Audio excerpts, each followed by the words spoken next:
La conciencia de uno mismo y de lo infinito se siente primero. Es anterior a cualquier silogismo. Vale, te compro que esa intuición viva era lo natural, pero entonces me surge una duda gigante. Si era tan evidente para el ser humano, ¿cómo terminamos en la desconexión tan brutal que tenemos hoy? Porque hoy la religión parece, bueno, un ministerio de hacienda espiritual. Ya, totalmente. Pues lo perdimos por lo que el autor denomina la trampa de la perfección y la monopolización institucional. Hay un culpable muy claro señalado en las fuentes. La teología monoteísta institucional, imagino. Efectivamente, si analizas cómo operan estas estructuras, ves que diseñaron una estrategia de control social impecable. Consistió en arrancar de la gente esa vivencia directa, ese chispazo del que hablábamos, y sustituirlo por un concepto. Claro, un concepto abstracto. Crearon la figura de un Dios único, invisible, y lo definieron como absolutamente perfecto. Y claro, fíjate en la perversidad matemática del sistema. Si el creador del universo es infalible y nunca se equivoca en nada, por defecto la culpa de todo lo que sale mal la tiene el ser humano. Es ingeniería social pura.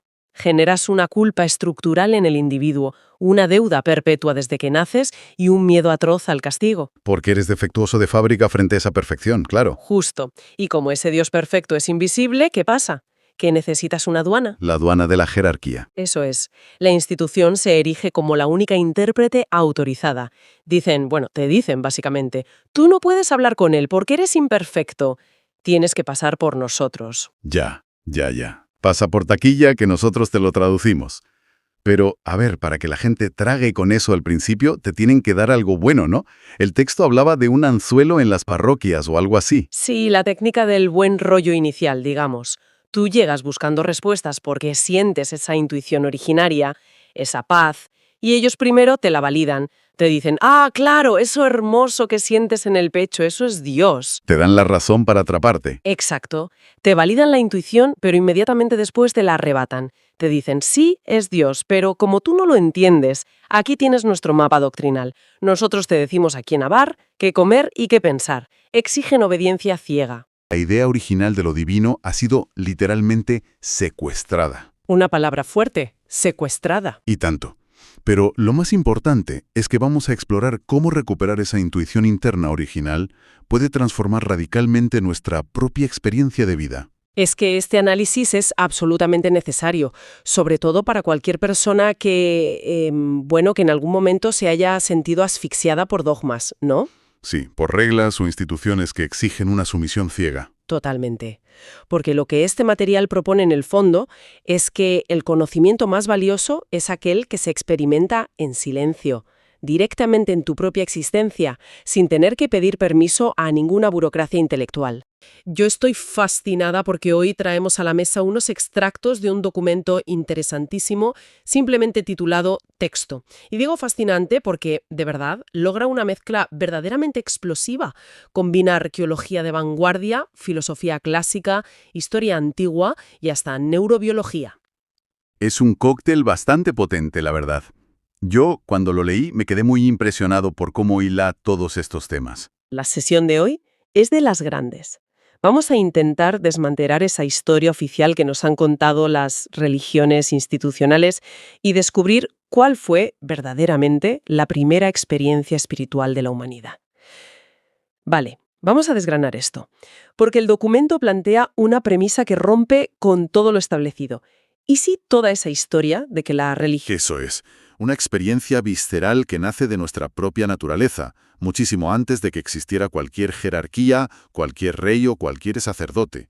Es algo que llevamos de serie. Y para visualizar esto de forma súper clara, los textos nos llevan de viaje en el tiempo al corazón de Anatolia, en la actual Turquía. Concretamente, a yacimientos arqueológicos inmensos como Göbekli Tepe y Tastepeler. Y de verdad que, para quienes nos escuchan, hay que detenerse a procesar lo que se ha encontrado allí, porque es para quedarse con la boca abierta. Madre mía, es que las dimensiones de esos sitios son increíbles. Es que estamos hablando de complejos monumentales, círculos de pilares de piedra gigantescos en forma de T, algunos con toneladas de peso, tallados con un nivel de detalle en los relieves que es asombroso. Y lo más loco de todo es la fecha. Tienen más de 12.000 años de antigüedad. 12.000 años, o sea, estamos hablando de plena edad de hielo prácticamente. Exacto. Quienes construyeron esos santuarios eran puramente cazadores-recolectores. Es decir, esta gente existió miles de años antes de que el ser humano inventara la rueda, antes de la escritura y, por supuesto, muchísimo antes de cualquier forma de estado o de ciudad. Y aquí, a ver, es vital entender el mecanismo de cómo sabemos esto, porque es la clave absoluta de todo el argumento del texto.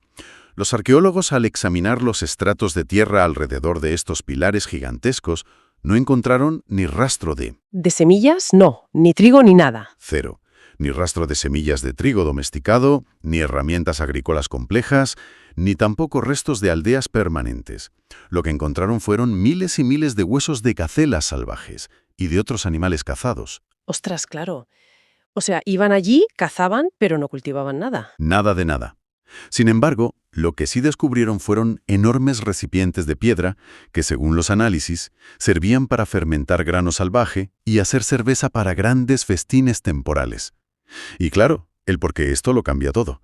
Pues porque nos demuestra empíricamente que la humanidad se reunió en grandes números para celebrar lo sagrado, para explorar su conexión con lo infinito, antes de reunirse para cultivar la tierra. Fíjate, eso desmonta por completo la idea esa de que primero montamos el pueblo, ponemos el ayuntamiento y luego, si eso, construimos la iglesia. Fue literalmente al revés. La iglesia o el templo vino primero. Exacto, el templo vino antes que la casa. La necesidad espiritual, ese estremecimiento que sentimos ante el misterio del mundo, fue en realidad el motor gravitacional que unió a esos primeros grupos humanos. O sea que no fue una excusa para controlarlos. Para nada. De hecho, muchos antropólogos ahora creen firmemente que la agricultura se inventó precisamente porque estas personas necesitaban una fuente estable de alimento para mantener a los miles de constructores y peregrinos que acudían a estos centros espirituales en Anatolia. Por lo tanto, la espiritualidad fue el origen mismo de nuestra convergencia social. Es alucinante. No fue, como nos suelen decir, un subproducto intelectual que unas élites se sacaron de la manga milenios después para organizar el trabajo colectivo y justificar su poder. Nació de abajo hacia arriba. Espera, porque escuchando cómo describes esto, me viene una imagen a la cabeza casi de manera automática, a ver si estás de acuerdo. Es como si imagináramos un valle precioso donde siempre ha habido un manantial de agua natural, limpia y súper fresca. Las comunidades nómadas han ido allí a beber libremente durante milenios y de repente, miles de años después, llega un señor con un uniforme muy ornamentado, planta una valla metálica enorme, pone una aduana justo delante del agua y decreta: a partir de hoy, si alguien quiere beber de este manantial, tiene que pagar mi peaje, arrodillarse, firmar mis documentos y seguir mis reglas milimétricas. Esa es la imagen exacta, sí. Cuando en realidad esa agua ya era patrimonio de la humanidad por el simple hecho de estar vivos. O sea, nos han cobrado por algo que ya era nuestro. Es una metáfora brillante, de verdad, porque ilustra perfectamente esa usurpación que describe el autor en el documento. La conclusión inevitable de estas excavaciones arqueológicas en Turquía es que, si la conexión con lo que llamamos lo absoluto es milenios anterior a cualquier forma de poder político o a cualquier estructura social compleja, entonces el poder humano posterior no puede, bajo ningún concepto, reclamar su propiedad. Claro, no tienen los derechos de autor. Ni mucho menos. Ninguna jerarquía piramidal posee la patente de exclusividad de lo divino. Ese manantial, como tú lo llamas, es muy anterior a la propia invención de la propiedad privada. Me parece un cambio de paradigma brutal. Pero claro, a ver, esto me genera una duda enorme que supongo que compartirá mucha gente de nuestra audiencia. Si esa primera espiritualidad en lugares como Göbekli Tepe era tan libre, tan nativa y tan puramente instintiva, ¿en qué momento histórico nos pusieron la aduana?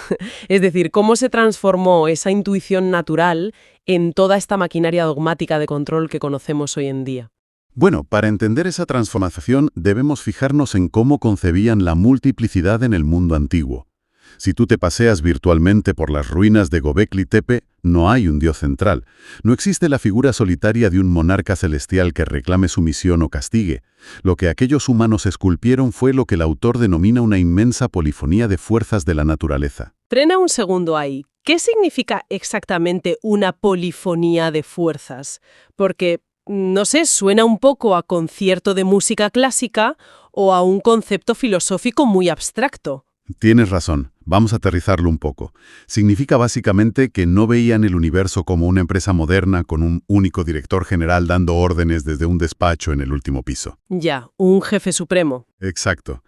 Lo veían más bien como un comité bastante ruidoso y caótico de fuerzas vivas. Por eso en los pilares tallaron zorros, serpientes, buitres, toros, jabalíes, figuras humanas entrelazadas. Todo estaba interconectado. No había una jerarquía rígida. Y si avanzamos unos cuantos milenios desde ahí, vemos que el mundo arcaico conservó esa pluralidad durante muchísimo tiempo. El texto, de hecho, cita la obra de Hesíodo, el poeta griego del siglo VII a.C., quien en su famosa Teogonía describió que había, ojo al dato, 30.000 dioses custodiando a los mortales sobre la faz de la tierra. Madre mía, 30.000. 30.000.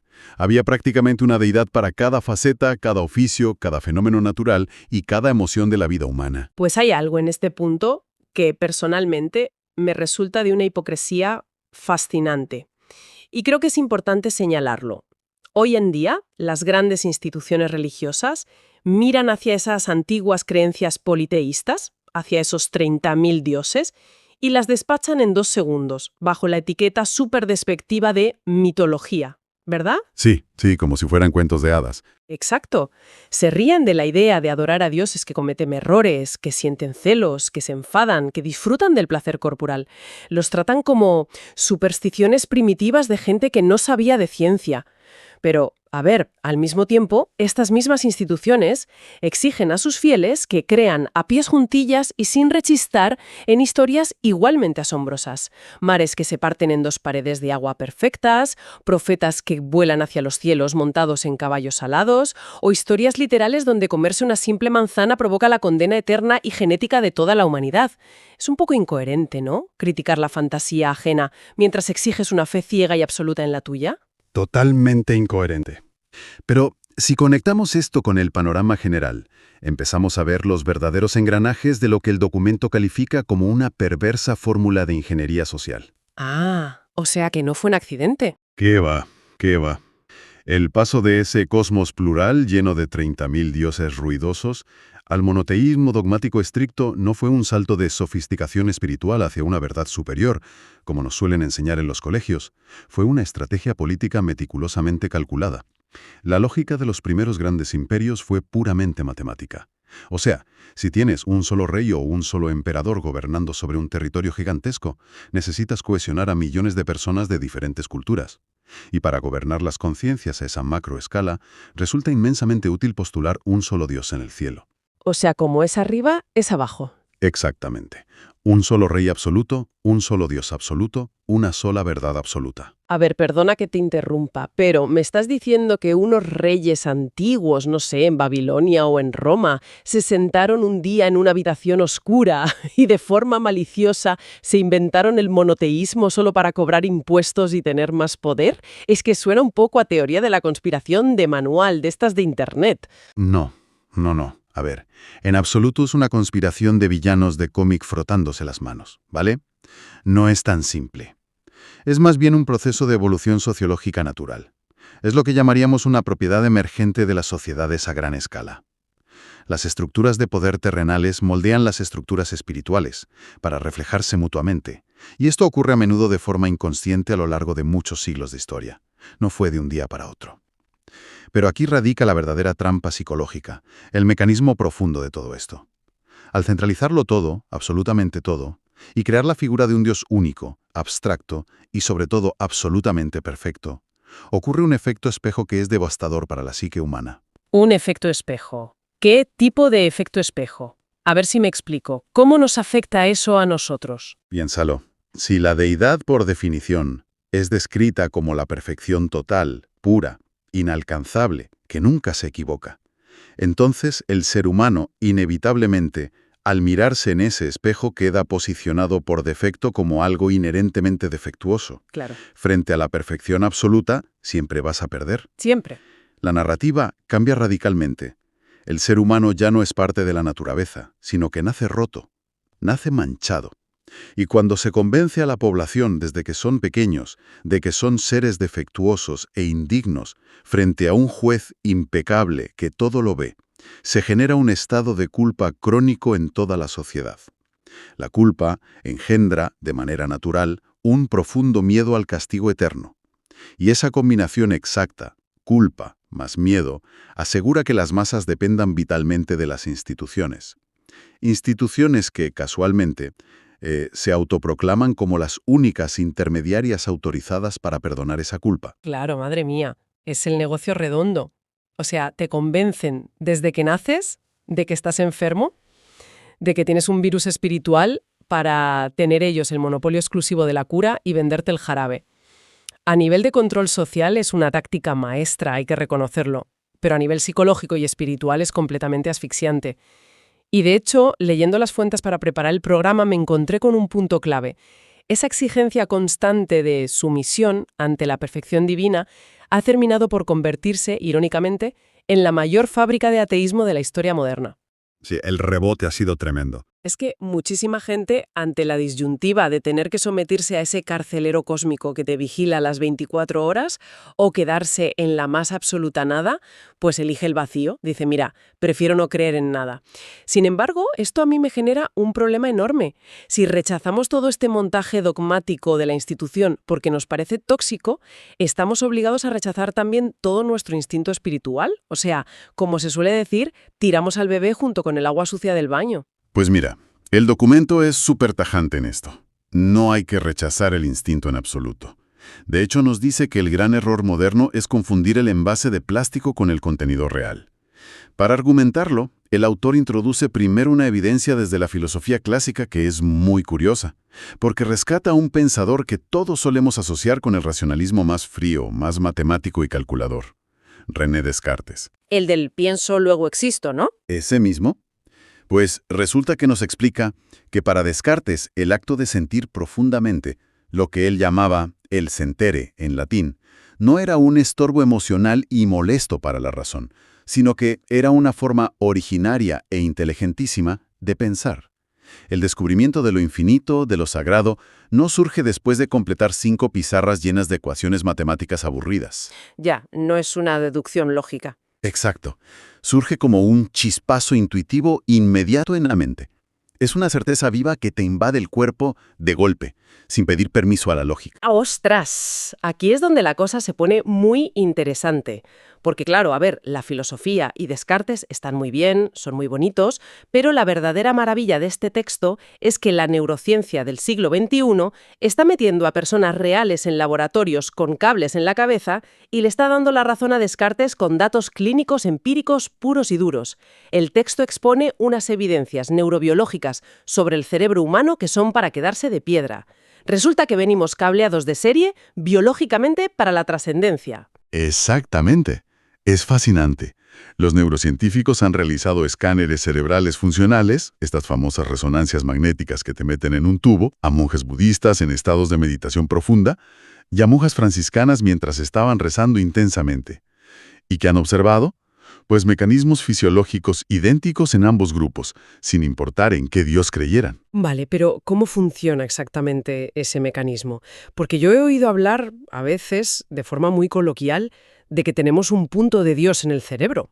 Pero, ¿qué significa eso a nivel físico, a nivel de neuronas? Bueno, significa que hay redes neuronales específicas en nuestro cerebro, particularmente situadas en una zona llamada el lóbulo parietal, que alteran radicalmente su funcionamiento bajo ciertas condiciones.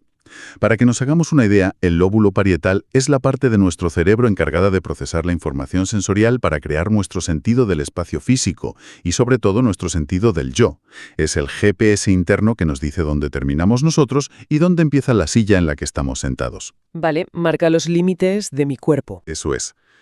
Pues bien, cuando estas personas entran en esos estados de meditación profunda o experimentan un asombro espiritual intenso, los escáneres muestran que la actividad del flujo de sangre en este lóbulo disminuye drásticamente. Básicamente se apaga. O sea que perdemos físicamente, por un fallo neurológico temporal, la capacidad de percibir nuestros propios límites como individuos. Precisamente.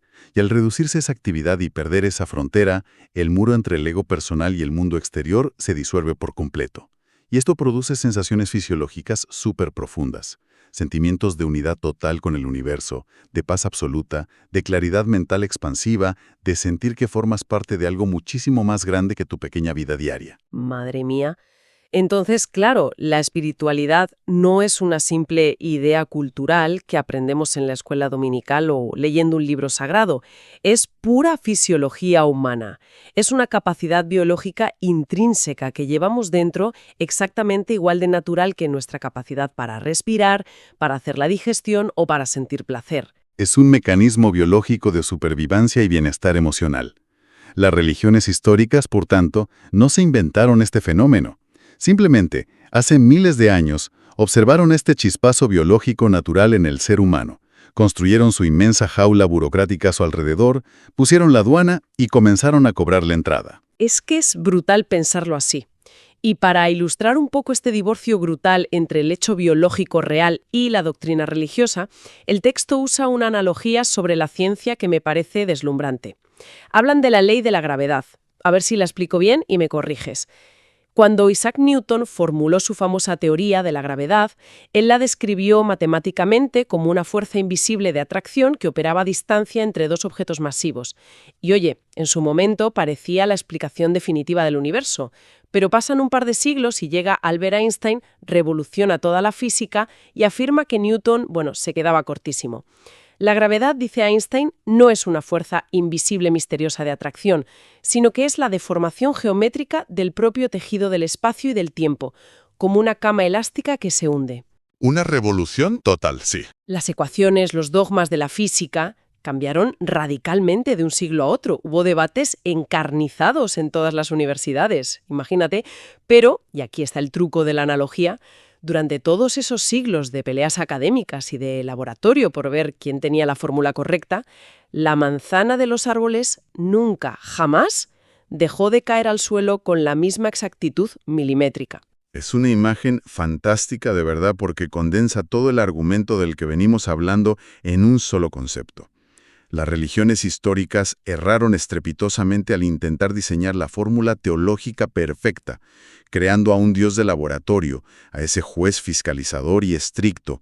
Sus ecuaciones fallaban por todos lados. Y el ateísmo reactivo moderno, a su vez, que se basa en odiar esa fórmula, comete un error metodológico enorme, al negar por completo el hecho empírico de la caída de la manzana. O sea, niegan el asombro espiritual. Claro. Lo niegan simplemente porque detestan la fórmula caduca y opresiva de la religión. Es como decir que, como no me gusta la fórmula de Newton, niego que las manzanas se caigan. Pero el instinto humano de presencia, ese chispazo biológico en el lóbulo parietal, es decir, la caída biológica de la manzana espiritual, sigue operando intacta en nuestro sistema nervioso al margen de las teorías de unos y de otros. Vale, compramos la idea. Compramos que la manzana cae y que tenemos ese lóbulo parietal preparado biológicamente para ello. Pero claro, esto nos lleva de cabeza a un territorio bastante inexplorado y un poco vertiginoso. Si desechamos por completo la fórmula antigua de la religión institucional, si borramos la imagen de ese Dios perfecto y juez implacable que nos han vendido siempre y nos quedamos solo con nuestra biología cruda, la gran pregunta es: ¿cómo se supone que debe ser una relación madura y sana con el absoluto hoy en día? Pues el documento propone un enfoque radicalmente distinto y yo diría muy sanador a nivel psicológico. Se basa en una premisa que parece muy sencilla pero que tiene mucha miga. Entender a las fuerzas divinas no como jueces infalibles vestidos con togas, sino como padres humanos. Y lo esencial aquí, la verdadera clave de bóveda de todo este nuevo paradigma, es aceptar sin remordimientos que los padres, por naturaleza, se equivocan. Explícame bien eso de que los dioses se equivocan, porque choca de frente con todo lo que nos han enseñado desde pequeños sobre la infalibilidad divina. Ya, rompe los esquemas, pero implica admitir que las fuerzas que nos acompañan en el cosmos, ese absoluto, comparten de alguna manera la imperfección y el caos propios de la vida. No operan desde un laboratorio estéril, perfecto. Si aceptamos esto, la dinámica psicológica de la humanidad cambia por completo. El error humano, nuestros fallos diarios dejan de ser interpretados como un pecado horrible que requiere penitencia, arrepentimiento y un castigo eterno. El error pasa a integrarse simplemente como una parte natural, mecánica y absolutamente necesaria del orden del universo y de nuestro propio proceso de aprendizaje vital. Se establece lo que el autor del texto llama de forma muy poética una verdadera cooperación entre imperfecciones. Qué bonito, tratando de bajar a tierra esa idea con la analogía que plantean sobre los padres. Creo que la diferencia entre el modelo antiguo religioso y este nuevo modelo biológico saltaba a vista enseguida. A ver, imaginemos por un momento a un ente infalible, perfecto, que observa a una persona desde el techo de la habitación las 24 horas del día. Un ente que apunta en una libreta de tapas negras cada pequeño desvío de tu conducta, cada pensamiento impuro, para aplicarte un castigo severo más tarde. Seamos sinceros, eso no es el comportamiento de un padre amoroso, eso es literalmente un carcelero de una prisión de máxima seguridad. Totalmente, es el panóptico absoluto, la vigilancia constante. Claro, en cambio, un padre real, alguien que de verdad sostiene a su hijo desde el amor, es aquel que le da la vida, le procura la fuerza calórica y emocional para dar sus primeros pasos tambaleantes, pero que tiene el inmenso y dificilísimo respeto de apartarse a tiempo, de guardar silencio, retroceder unos pasos y permitir que el niño explore el mundo en completa libertad, sabiendo con total certeza que el niño se va a tropezar y se va a caer, porque es inevitable, pero confiando plenamente en su capacidad biológica para volverse a levantar solo. Eso es.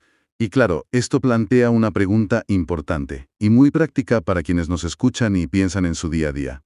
Si esa presencia originaria, si esa fuerza o fuerzas del universo, respetan tanto nuestra autonomía, que no nos interrumpen continuamente para darnos órdenes morales, entonces, ¿cómo sabemos que realmente están ahí? ¿Cómo se comunica el cosmos con nosotros si ya hemos rechazado la idea de que lo haga escribiendo mandamientos en piedra o publicando encíclicas desde un balcón en Roma? Ya, claro. ¿Nos envía un WhatsApp cósmico o qué? ¿Y qué responde el texto a eso? Pues el texto concluye de forma muy elegante que la comunicación profunda no es verbal, ni mucho menos dogmática. Se da, en realidad, a través de los hechos más básicos y tangibles de nuestra propia existencia. Nos habla mediante cosas como el funcionamiento armónico y reparador de nuestro sistema inmunológico cuando sanamos de una enfermedad. Nos habla a través de la simple capacidad de disfrutar, limpia y abiertamente, de un placer estético como ver un atardecer o de un placer físico sin sentir culpa. Como comer algo rico o abrazar a alguien. Exacto. Y también se comunica mediante esa claridad repentina que surge de la nada, en la intuición, de la que hablaba Descartes hace siglos. Es una fuerza silenciosa que, digamos, se sienta a remar a nuestro lado en la pequeña barca de la vida, aportando su energía al remo junto al nuestro. Pero ojo, no es un supervisor con un megáfono gritando órdenes sobre cómo tenemos que remar desde la orilla del río. Me encanta esa imagen de remar juntos. Entonces, llegados a este punto, ¿qué significa verdaderamente todo esto a nivel vital para cualquiera de las personas que nos está escuchando ahora mismo de camino al trabajo o en su casa? Yo creo que el mayor triunfo que se extrae de revisar toda esta arqueología de Göbekli Tepe y esta neurociencia del lóbulo parietal es darnos cuenta de la urgencia que tenemos de romper de una vez por todas el maldito nudo neurótico de la culpa en nuestra sociedad. Necesitamos desmontar de forma definitiva esa mentira milenaria de que somos seres inherentemente defectuosos que nacen manchados. Al recuperar nuestro propio criterio interno y atrevernos a experimentar la espiritualidad desde la pura libertad biológica, sin peajes y sin aduanas, alcanzamos lo que el texto define como la victoria definitiva de la conciencia. Y esa victoria no es otra que saber que, pase lo que pase, por muy caótico, frío o duro que sea el mundo ahí fuera, jamás volveremos a estar solos. Es un mensaje de un empoderamiento intelectual y vital tremendo, desde luego.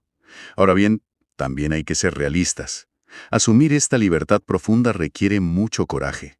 Implica desengancharse voluntariamente de todas esas maquinarias de seguridad colectiva que llevan siglos ofreciéndonos un consuelo barato, dándonos las respuestas masticadas a cambio de nuestra sumisión total. Pero al aceptar el silencio del cosmos, no como una ausencia aterradora y vacía, sino como una muestra de profundo y absoluto respeto del universo hacia nuestra autonomía personal, la vida recupera de inmediato su fluidez original, y volvemos a conectar con ese asombro nativo de nuestros ancestros. Y fíjate, dándole vueltas a toda esta idea del control, la autonomía y la vigilancia durante nuestra charla de hoy, se me ocurre algo para pensar en voz alta, a ver qué te parece a ti y a nuestra gente. Si nuestro instinto biológico y esas ruinas impresionantes de Anatolia de hace 12.000 años nos demuestran que somos completamente capaces de conectar con lo más profundo de la realidad sin necesitar a ningún intermediario ni ninguna figura de autoridad, ¿no nos ofrece esto acaso la clave maestra para resistirnos también a las nuevas religiones contemporáneas? Pensemos un momento en el presente más absoluto.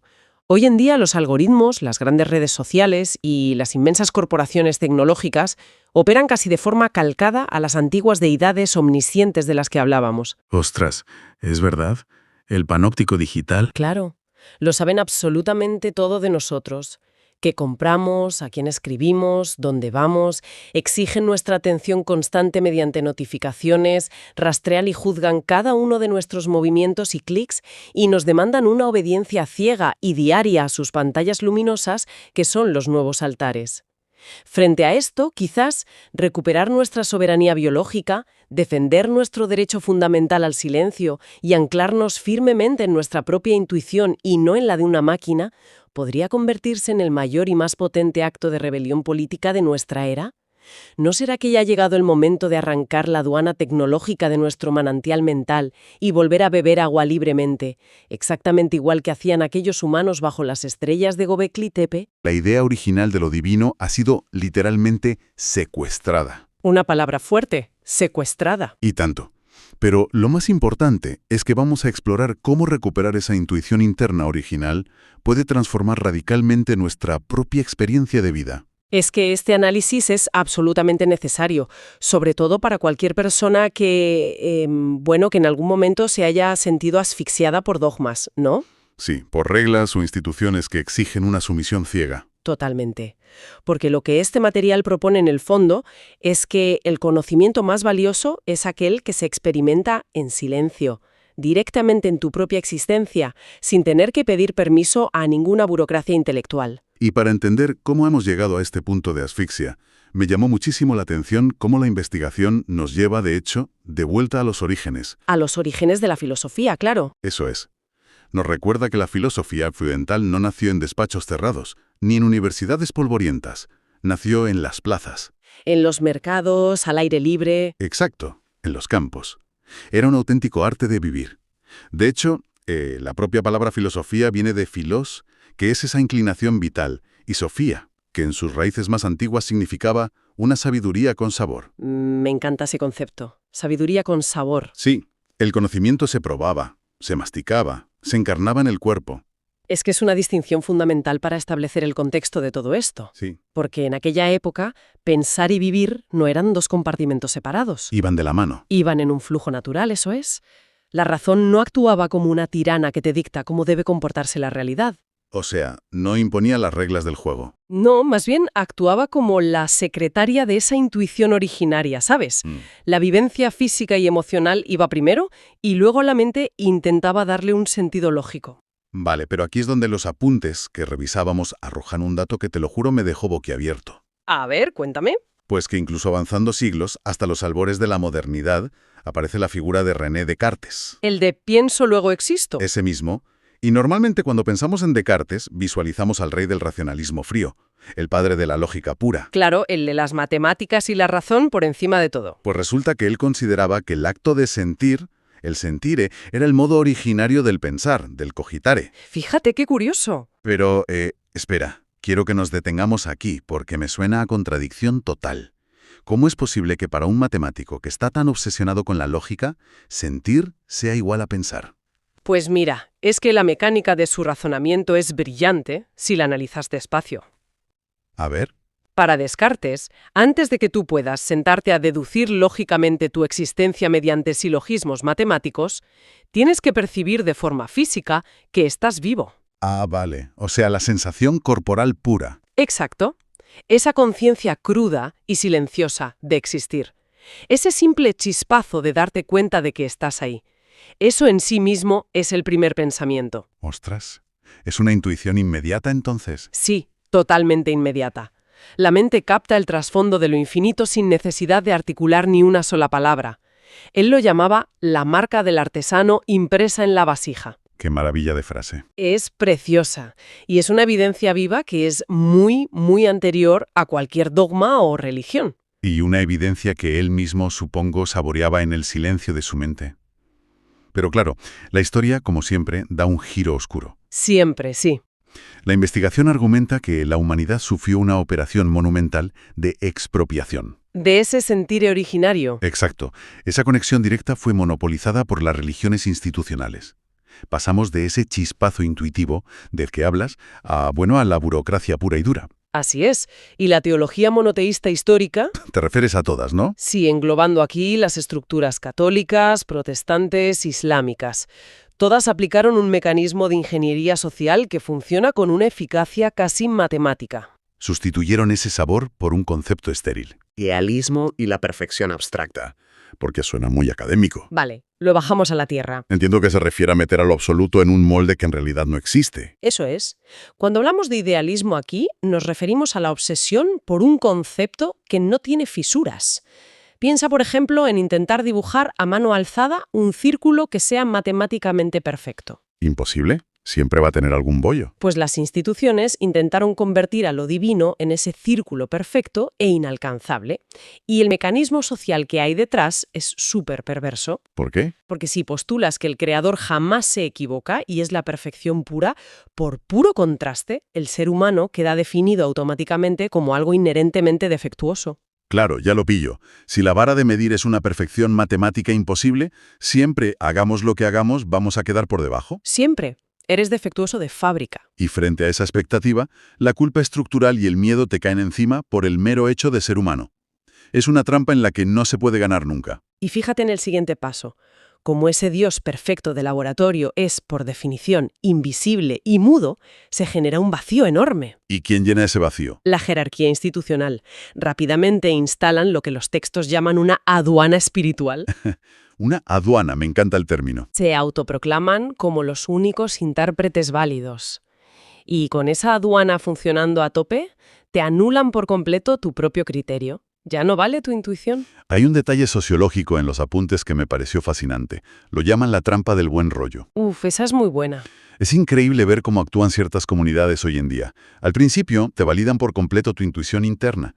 Te dicen cosas como, sí, eso tan hermoso que sientes en el pecho, esa paz, eso es Dios. Te hacen sentir súper acogido.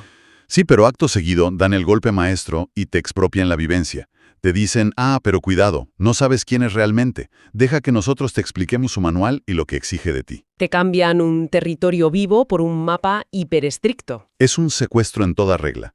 Validan tu experiencia solo para condicionarla a la obediencia absoluta. Y claro, esto plantea una pregunta inmensa sobre las consecuencias a largo plazo, ¿no? Porque esta caricatura de un Dios fiscalizador tan mezquino se ha convertido paradójicamente en la mayor fábrica de ateísmo de la historia moderna. Ostras, totalmente de acuerdo. Me viene a la cabeza una analogía muy de andar por casa para entender esta fábrica de ateísmo. A ver, cuéntame. Piensa en alguien que decide darse de baja de una gran plataforma de streaming, de ver series y películas. ¿Vale? Esa persona no cancela su suscripción porque de repente odia el séptimo arte, o porque ya no le gusten las buenas historias. Las películas aquí representarían lo espiritual. Claro, la esencia. Se da de baja porque la interfaz de la aplicación es un desastre total.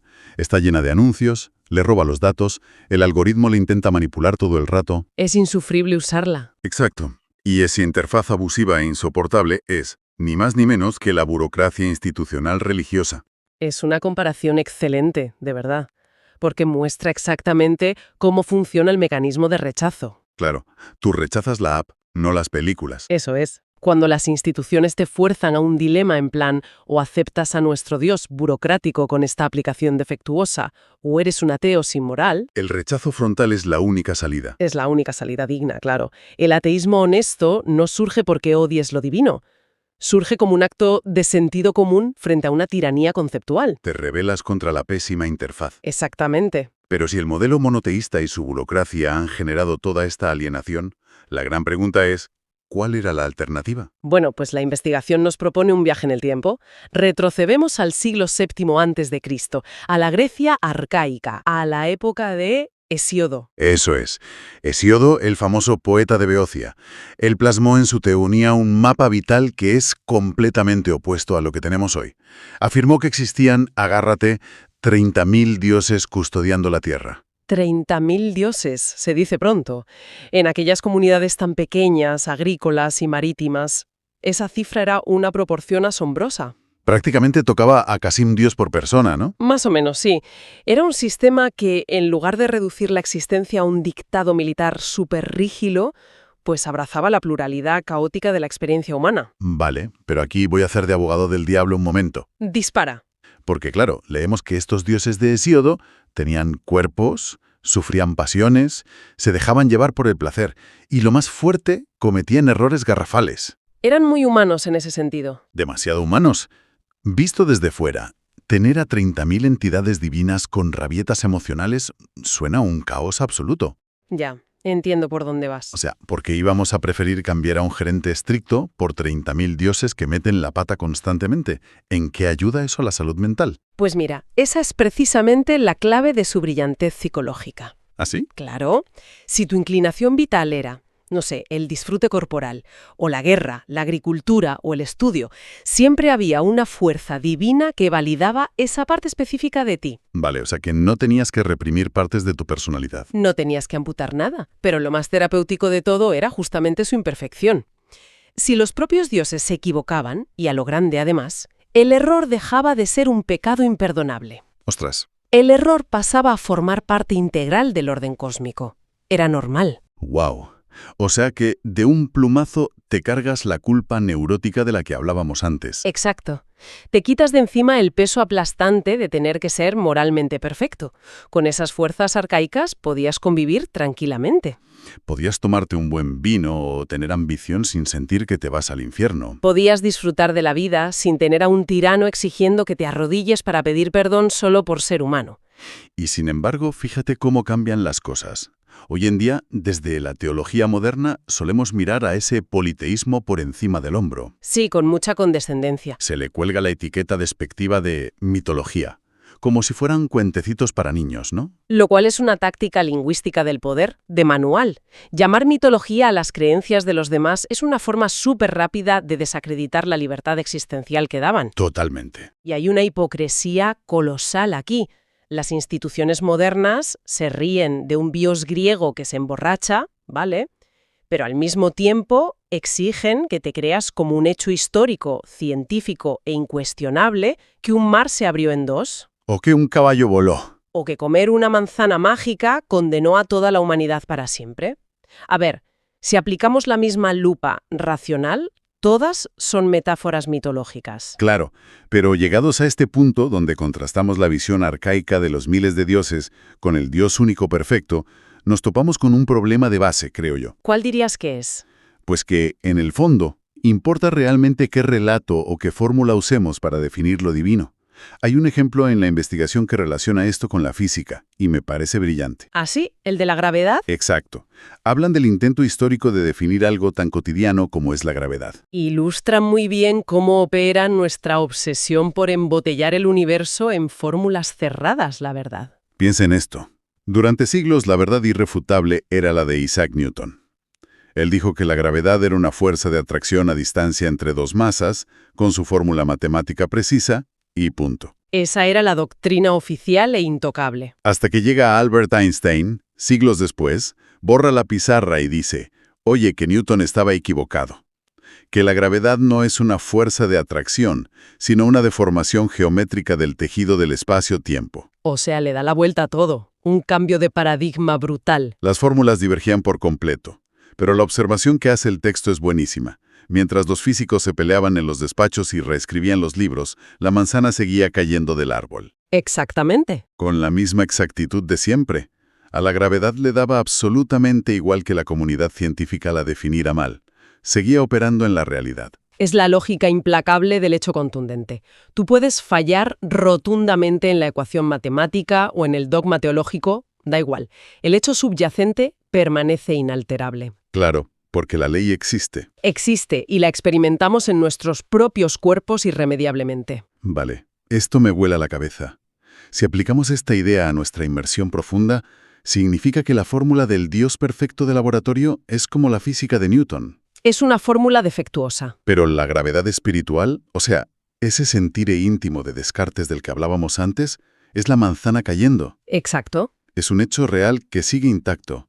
Se me ocurre que es como intentar explicar científicamente por qué un chiste hace gracia. A ver, ¿cómo es eso? Pues que un psicólogo puede soltarte una teoría aburridísima sobre la expectativa y la resolución narrativa. Una teoría que además podría ser falsa. Seguramente lo sea, ¿sí? Pero la carcajada que tú pegas, las lágrimas en los ojos, el dolor de estómago de tanto reír, eso es un hecho físico innegable. La teoría sobra por completo. Me parece una analogía fantástica. Y fíjate en el enorme peso que nos quita de encima esta idea. Muchísimo. Esta realización te libera de la enorme presión de tener que entender conceptualmente lo absoluto. No hace falta estudiar teología ni comulgar con dogmas burocráticos. No necesitas el manual de 10.000 páginas. Para nada. El hecho profundo de conexión opera en la vida cotidiana por sí solo. La experiencia de lo espiritual se basta a sí misma. Vale. Entonces ya hemos establecido que la gravedad espiritual, el hecho, existe sin importar la fórmula. Correcto. Pero entonces, si descartamos la idea de ese Dios burócrata, ¿cómo conceptualizamos esta relación? Los textos dan un apunte histórico clave. Sí, detallan que el monoteísmo burocrático no nació tanto de una revelación espiritual genuina, sino como una construcción política imperial tardía. O sea, política pura y dura. Totalmente. Si nos fijamos en la época del Imperio Romano tardío y las épocas posteriores, la lógica era puramente administrativa. ¿En qué sentido? Pues piensa que si un imperio necesitaba unificar a decenas de pueblos muy distintos bajo la obediencia de un solo emperador, Necesitaba proyectar un solo Dios en el cielo. ineludiblemente, era el sello cósmico que legitimaba el poder terrenal. ¡Qué fuerte! Una herramienta de consolidación política en toda regla. Y para deconstruir esto, los textos sugieren una analogía mucho más orgánica, la de la paternidad. Es una forma muy bonita de verlo. Plantean que hay tantos dioses como padres en el mundo, y un rasgo definitorio es que los dioses, igual que los padres reales, pues cometen errores. Porque son figuras vivas. Exacta. Y imaginemos a un padre perfecto que te vigila 24 horas al día y te dicta un manual milimétrico para cada decisión que tomas en tu vida, para que no falles jamás. Un padre así no es un padre, es un carcelero. Literalmente. Sin duda, un verdadero padre te otorga la existencia, te sostiene en los momentos críticos, pero sobre todo, fomenta activamente tu autonomía. ¿Te deja espacio para respirar? Te deja espacio libre para que tropieces, para que te equivoques y descubras el mundo por ti mismo. No te está inyectando sermones moralistas todo el rato. Y basándose en eso, la propuesta es replantear la espiritualidad como una cooperación entre imperfecciones. Cooperación entre imperfecciones, eso es clave. Lo absoluto no se comunicaría a través de encíclicas o sermones de castigo, sino mediante hechos palpables. El bienestar del cuerpo, el orden de la naturaleza. Los momentos de claridad mental es remar juntos. Ahora bien, me toca hacerte un desafío importante, poniéndome en el lugar de mucha gente. A ver, Cooperar entre imperfecciones suena precioso, muy poético. Pero si no hay un manual estricto, eso implica asumir la responsabilidad total y absoluta de nuestras decisiones. ay, amigo, esa es la trampa. Sinceramente, ¿no es muchísimo más cómodo para una gran parte de la sociedad seguir aferrada al manual del carcelero para no tener que pensar? Le has dado al clavo de la condición humana. Buscar la comodidad del manual, que alguien te diga exactamente qué está bien y qué está mal, es buscar la seguridad del cautiverio. Claro, te da calorcito, estás protegido. Da calorcito, exacto. Pero asumir esa responsabilidad total es el precio innegociable de la madurez intelectual. Y espiritual, claro. Hay que atreverse. Aceptar esta cooperación en un mundo que es caótico exige soltar las muletas afectivas y las aduanas de las instituciones.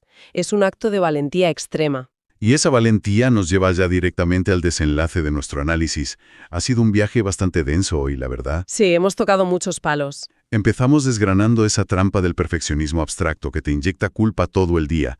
Luego vimos cómo los 30.000 dioses de Hesiodo integraban el error en el orden cósmico. Y cómo la gravedad espiritual sigue ahí, aunque la fórmula de Newton esté mal. Exacto. La manzana sigue cayendo. Y acabamos de reimaginar esa conexión como la de un padre real, que fomenta la independencia en lugar de la obediencia ciega. Pues mira, el mensaje conclusivo de la investigación, para cerrar todo esto, utiliza una palabra que me parece poderosísima: la intemperie. La intemperie. Suena a frío. Un poco sí.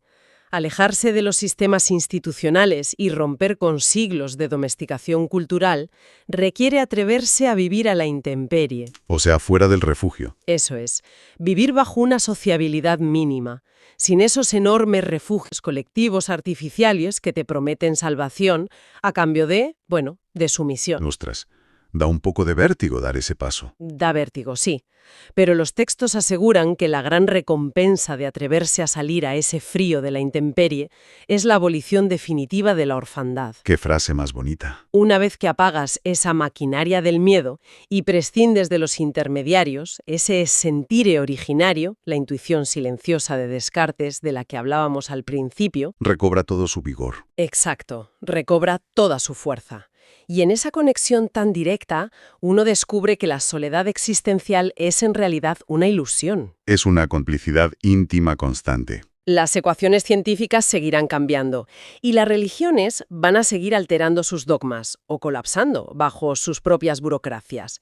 Pero quien se ancla en esa experiencia íntima adquiere la certeza de que no volverá a estar solo frente a los desafíos del universo. La verdad es que es un alivio inmenso saber que el error no es un defecto de fábrica que te condena, sino que es un hilo fundamental del propio tejido vital, ¿no? Totalmente. Que no hay por qué sentirse permanentemente inadecuado frente a estándares que son geométricamente imposibles. Puedes respirar por fin. Y para cerrar nuestro tiempo de hoy, nos gustaría dejar sobre la mesa una última reflexión. Algo para rumiar en casa que va mucho más allá de la filosofía abstracta o la religión. Fíjate en esto, porque si somos capaces de transformar nuestro concepto más elevado, La idea misma de lo divino. exacto, pasando de un dictador infalible a un copiloto dentro de una red de imperfecciones compartidas, las implicaciones prácticas para nuestro día a día son abrumadoras. Brutales. La pregunta que nos queda resonando para todos es, ¿cómo cambiarían mañana mismo nuestras estructuras puramente humanas? Las escuelas donde educamos, los gobiernos que elegimos o las empresas donde trabajamos. Imagínate. ¿Qué pasaría si tuviéramos el coraje de dejar de construirlas en torno a ese mito paralizante de la perfección absoluta? Cambiaría todo. Quizá, solo quizá, si nos damos permiso por fin para equivocarnos, podríamos tirar a la basura ese absurdo manual de 10.000 páginas y empezar simplemente a disfrutar de la casa,